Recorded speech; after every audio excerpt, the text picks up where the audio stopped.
नमस्कार मित्रांनो, माऊली अकॅडमीमध्ये आपले सर्वांचे स्वागत आहे।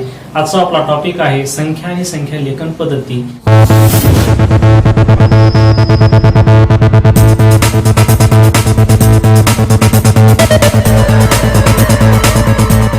तसेच या ठिकाणी आपल्याला संयुक्त संख्या पण या ठिकाणी पाहिजे। तर संयुक्त संख्या म्हणजेच काय हे पण आपण व्याख्येच्या स्वरूपात समजून घेऊया। तर पहा, ज्या संख्येला दोन पेक्षा अधिक विभाजक असतात, विभाजक तर आपल्या सर्वांना माहित असणं आवश्यक आहे। तर की आपण थोडक्यात पाहूया। तर आपण पहा, म्हणजे मी आपला शिकायचं सांगण्याची आवश्यकता नाही, ज्या संख्येला दोन पेक्षा अधिक विभाजक असतात अशा संख्येला आपला काय म्हणते, संयुक्त संख्या असं म्हणताय। मी आताच थोड्या वेळापूर्वी उल्लेख केला होता की एक ही संख्या म्हणजेच मूळही नाही आणि संयुक्त नाही अशी संख्या जर पाहिली तर त्याचं एकमेव उदाहरण म्हणजे काय आहे, एक ही संख्या। एक या संख्येचा आपल्या या ठिकाणी म्हणजेच या ठिकाणी आवश्यकता नाही घेण्याची, कारण का मूळही नाही आणि संयुक्त नाही अशी असणारी संख्या कोणती आहे, एक आहे। तर आपण दोन्ही घटकाकडे गेलो, दोन्ही घटकाचा विचार केला तर या ठिकाणी आपण असाच उल्लेख केला की एकमेव सम आणि मूळ असणारी संख्या कोणती आहे, दोन आहे। तर आपण येणार आहोत तीन या संख्येकडे। तीन ही संख्या आपल्याला आता दिसून आली की कोणती होती, मूळ होती। मग आपल्याला व्याख्या देखील समजून घेता येईल की ज्या संख्येला दोन पेक्षा अधिक विभाजक असतात अशा संख्येला आपल्याला काय म्हणतात, संयुक्त संख्या असं म्हणता येईल। तर आपल्याला आता आपण तीन पर्यंत संख्या कोणती आहे, तर आपल्याला येणारी जी काही क्रमांक संख्या कोणती आहे, 4 आहे। तर आपण या ठिकाणी 4 ही संख्या घेतली।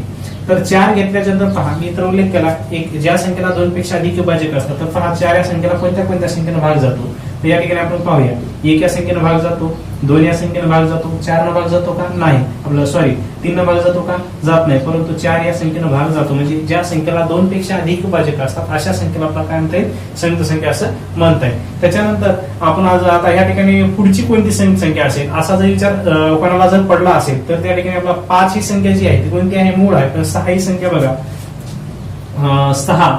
तर 6 या संख्येचा जर विचार केला तर या संख्येला 1 न जातो, 2 न जातो, 3 न जातो, 4 न जात नाही, 5 न जात नाही, पण एकमेव कोणत्या संख्येला जातो, आता 6 न जातो। म्हणजे या ठिकाणी सुद्धा 1 2 3 4 म्हणजे 4 विभाजक आहेत।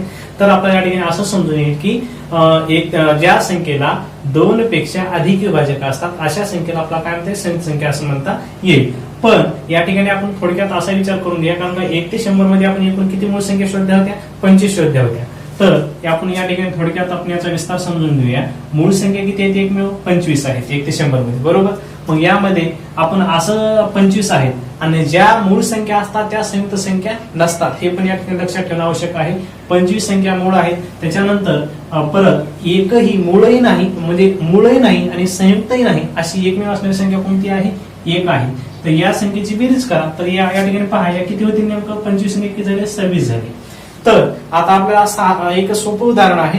आता ज्या काही मूळ नाहीत या संख्या, मूळ ज्या आहेत किंवा मूळ नाहीत, बरोबर, मूळ ज्या संख्या नाहीत अशा ज्या काही सर्व संख्या आहेत त्या सर्व संख्या कोणत्या आहेत, संयुक्त संख्या आहेत। विषम असतील, सम असतील, पण त्या सर्व संख्या कोणत्या आहेत, संयुक्त आहेत।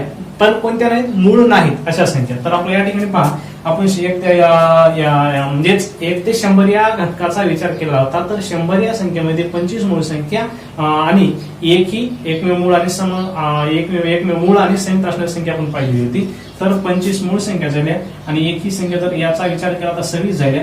मग आता आपण 100 मधून किती वजा करायचे, 26 वजा करायचे। तर पहा 10 मधून 6 गेले, 4 उरले, इथे 9 उरले, 9 मधून 2 गेले, 7 उरले। अशा एकूण 74 कोणत्या संख्या आहेत, संयुक्त संख्या आहेत। याचा आपण थोडक्यात समजलं म्हणजे या ठिकाणी स्वरूप पाहिलेलं आहे।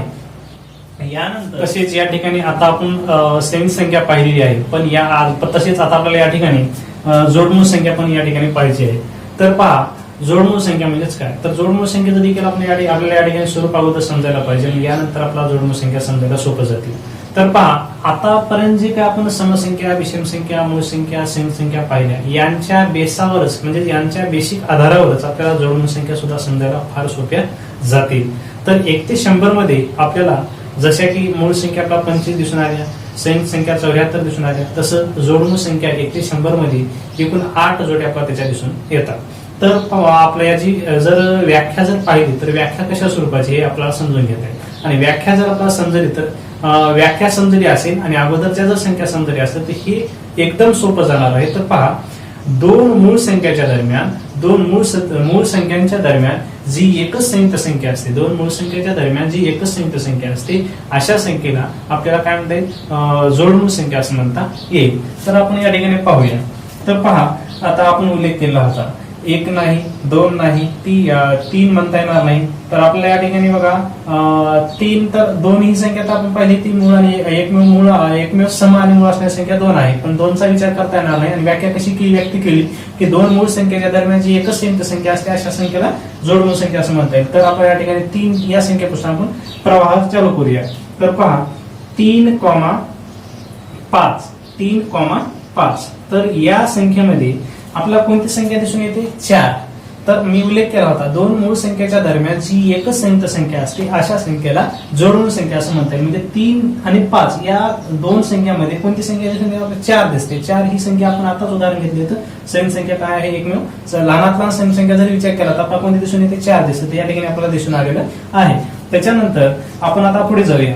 तर पहा आता 5 तर या ठिकाणी तर 5,7 या ठिकाणी 5 पण मूळ संख्या आहे आणि 7 पण मूळ संख्या. यामध्ये कोणती संख्या भेटणार आहे आपल्याला? संयुक्त संख्या 6 ही संख्या भेटणार आहे.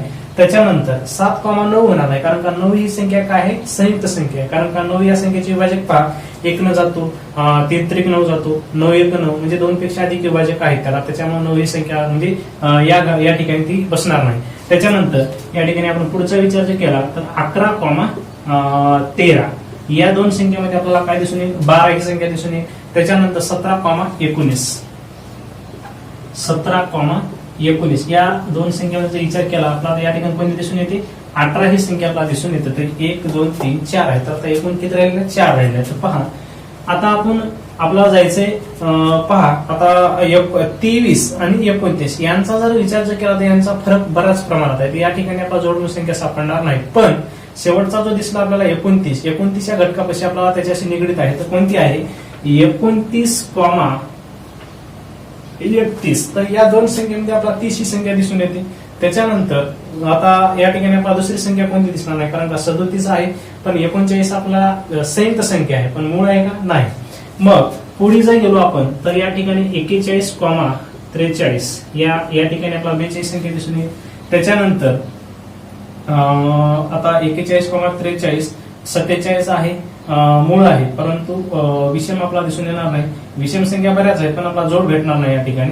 त्याच्यानंतर आपण या ठिकाणी पहा आता आपला डायरेक्ट जावं लागेल 59,61. तर यामध्ये कोणती दिसून येणार आहे? 60 दिसणार आहे. शेवटची आहे 71,73. तर असा विचार केला तर आपल्याला या ठिकाणी एकूण 8 जोड्या दिसून येतात. आणि आता आपण त्याचं विवेचन केलं, बारकाने विचार केला तर आपल्याला या ठिकाणी दुसऱ्या संख्या दिसून येणार नाहीत, कारण का दोन निगडीत मूळ संख्या भेटणार नाहीत आणि त्या निगडीत मूळ संख्येच्या दरम्यान आपला संयुक्त संख्या भेटणार नाही.